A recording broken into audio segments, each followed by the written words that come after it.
All right, guys, this is Andrew back at the final table of these two PLO8 tournaments. On the left, I am third place out of seven people in the $200 tournament. And here on the right, I am in fifth place out of six people in the $100 tournament. This would be a decent hand, good enough to raise on the button, not good enough to play against a pot size raise from early position.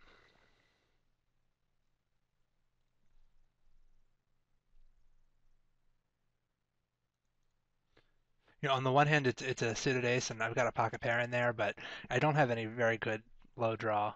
Um, it's just not quite good enough when you're up against an early position raise, where you're often gonna be seeing a hand like pocket aces or ace two three king. There's just a lot of hands that are really gonna have me in bad shape. So I mean, it's not good enough to get the money in pre-flop, and the stacks are really too shallow for me to be calling a raise for a third of the effective stacks, then making a decision on different flops and things. It's just a messy situation.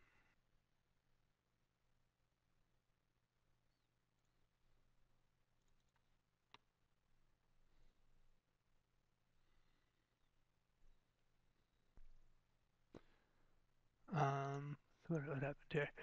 So this Ace Deuce 5-5 is definitely a pretty strong hand. And yeah, Ace Jack Jack 8, I think versus a button raiser with the suited ace. And again, the hand would actually be a little stronger if this ace, I'm sorry, if this 8 were not a club because it reduces the likelihood that you're going to make a flush. But I think it's probably still worth playing. This down here, I think I would play this hand if I were suited to the ace.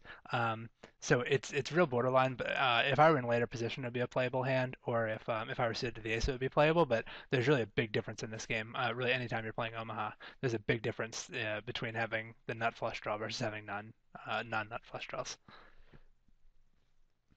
A non-trivial amount of the time, you're going to make a second best flush. That's a little bit of a concern in Hold'em, like especially when you're playing really deep stacked. You have to think sometimes about whether you're going to make second best flushes, but in Omaha, it's really got to be a consideration almost constantly.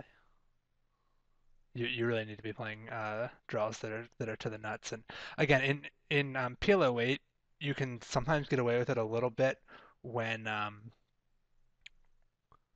think this is it's not really a very strong hand. I'm kind of just raising it as like a pre-flop steal, but I think it's good enough to be a steal raising hand. Um, yeah, in PLO8 you can sometimes get away with some non-nut draws if it's not the primary part of your hand. So like if you have the nut low draw plus any flush draw is going to be a good hand.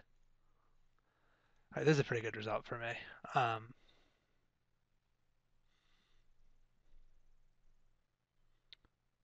I don't know if it's going to be better for me to try to check raise. I think I'm going to do that. I think I'm going to try to check raise here. It's not something I do very often, but it seems like a good spot for it. It's not very likely he has a 10 in his hand. I think I'm really just trying to induce a bluff from him here mostly. And also like I think it's a better situation if I get the money in here than if I bet and he calls a bet and then there's a lot of cards I'm not really going to want to see on the turn. Shit, he did have the 10. Well, that sucks, but okay. Well, good game down there.